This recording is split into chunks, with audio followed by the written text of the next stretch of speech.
കണ്ണൂർ ജില്ലയിൽ ആന്തൂർ നഗരസഭയിലും കണ്ണപുരം പഞ്ചായത്തിലുമായി 5 ഇടത്ത് കൂടി LDFന് എതിരില്ല. ആന്തൂരിൽ 3 ഇടത്ത് കൂടി UDF സ്ഥാനാർത്ഥികളുടെ പത്രിക തള്ളി. ആന്തൂർ നഗരസഭയിലെ 2 UDF സ്ഥാനാർത്ഥികളുടെ പട്ടിക ഇപ്പോൾ തള്ളിയിട്ടുണ്ട്.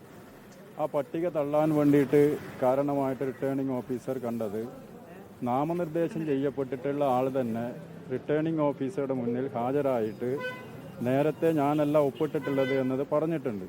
ഇന്ന് അവർ ഇവിടെ റിട്ടേണിംഗ് ഓഫീസറുടെ മുമ്പിൽ ഹാജരായിട്ട് ഞാനല്ല ഒപ്പിട്ടിട്ടുള്ളത്, ഞാൻ നിർദ്ദേശിച്ച ആളെ ഞാൻ പിൻവലിക്കുന്നു എന്നതിലേക്കുള്ള കാര്യങ്ങൾ പറഞ്ഞുകൊണ്ട് രേഖപ്പെടുത്തുകയും അത് നാമനിർദ്ദേശ പത്രിക തള്ളുകയുമാണ് ചെയ്തിട്ടുള്ളത്. കണ്ണപുരം പഞ്ചായത്തിലെ 2 വാർഡുകളിൽ UDF BJP പത്രികകൾ തള്ളി. ഇതോടെ ജില്ലയിലാകെ 14 ഇടത്ത് LDFനെതിരില്ല. വിവരങ്ങളുമായി കണ്ണൂരിൽ നിന്ന് മുഹമ്മദ് റഹീസാണ് ചേരുന്നത്.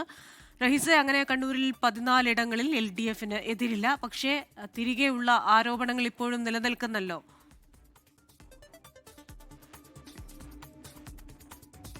ക്രിസ്റ്റിന, തിരികെയുള്ള ആരോപണങ്ങൾ നിലനിൽക്കുന്നുണ്ട്. നിലവിൽ എന്തായാലും ഇപ്പോൾ 14 ഇടത്താണ് കണ്ണൂരിൽ LDFന് എതിരില്ലാത്തത്. അത് ആന്തൂർ നഗരസഭയിൽ 5 ഇടങ്ങളിൽ LDFന് എതിരില്ല, കണ്ണപുരം പഞ്ചായത്തിൽ 6 ഇടത്ത് എതിരില്ല, ഒപ്പം തന്നെ മലപ്പട്ടത്ത് 3 ഇടത്ത് എതിരില്ല. നേരത്തെ ഈ പത്രിക നൽകുന്ന സമയം ഒപ്പം തന്നെ സൂക്ഷ്മ പരിശോധനയുടെ ദിവസവും ഒക്കെ കഴിഞ്ഞപ്പോഴേക്കും 9 ഇടങ്ങളിലാണ് LDFന് എതിരാളികൾ ഇല്ലായിരുന്നത്. ഇന്നിപ്പോൾ അത് 5 ഇടത്ത് കൂടി കൂടിയിരിക്കുന്നു. അതായത് ആന്തൂർ നഗരസഭയിൽ 3 ഇടങ്ങളിൽ കൂടി LDFന് എതിരില്ല എന്ന സ്ഥിതി ഉണ്ടായിരിക്കുന്നു. അതിൽ 2 ഇടങ്ങളിലാണ് UDF സ്ഥാനാർത്ഥിയുടെ പത്രിക തള്ളിയത്. തളിയിലും ഒപ്പം തന്നെ കോടല്ലൂർ വാർഡുകളിലായിരുന്നു UDF സ്ഥാനാർത്ഥിയുടെ പത്രിക തള്ളിയത്.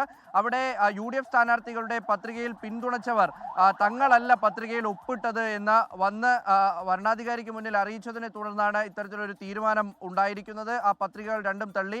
ഒപ്പം തന്നെ ഈ ആന്തൂരിലെ ഒരു പത്രിക അത് UDF സ്ഥാനാർത്ഥി പിൻവലിക്കുകയാണ് ചെയ്തത്. അപ്പോൾ അങ്ങനെ 5ാം പീടികയിലെ UDF സ്ഥാനാർത്ഥി പത്രിക പിൻവലിച്ചു. ലിവ്യ എന്നാണ് പേര്.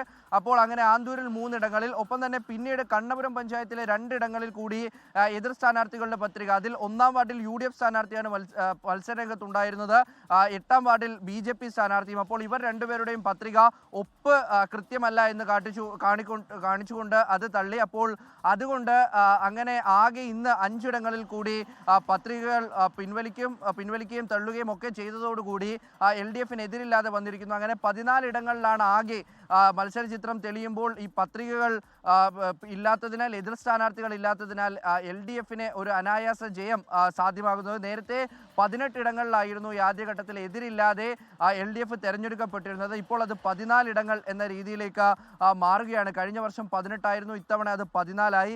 എന്തായാലും ഈ ആന്തൂർ നഗരസഭയിലൊക്കെ 5 ഇടങ്ങളിലാണ് എതിരില്ലാതെ LDF സ്ഥാനാർത്ഥികൾ തെരഞ്ഞെടുക്കപ്പെടുന്നത്. UDFന്റെ ആരോപണം വീടുകളിലെത്തി സ്ഥാനാർത്ഥികളെ ഭീഷണിപ്പെടുത്തുന്നു, പത്രികയിൽ പിന്തുണ അർപ്പിച്ചവരെ ഭീഷണിപ്പെടുത്തുന്നു, പിന്താങ്ങുന്നവരെ ഭീഷണിപ്പെടുത്തുന്നു, അവരെ പലതരത്തിലും പേടിപ്പിച്ചിട്ടാണ് ഇത് പിൻവലിപ്പിക്കുന്നത് എന്ന് UDF പറയുന്നു. എന്നാൽ LDF തിരിച്ചടിക്കുന്നത് പല സ്ഥലങ്ങളിലും UDFന് സ്ഥാനാർത്ഥികളെ പോലും നിർത്താൻ കഴിയുന്നില്ല. സ്ഥാനാർത്ഥികളുടെ ഒപ്പൊക്കെ വ്യാജമായി വാങ്ങിക്കൊണ്ടാണ് പത്രിക സമർപ്പിക്കുന്നത് എന്ന് പറയുന്നു.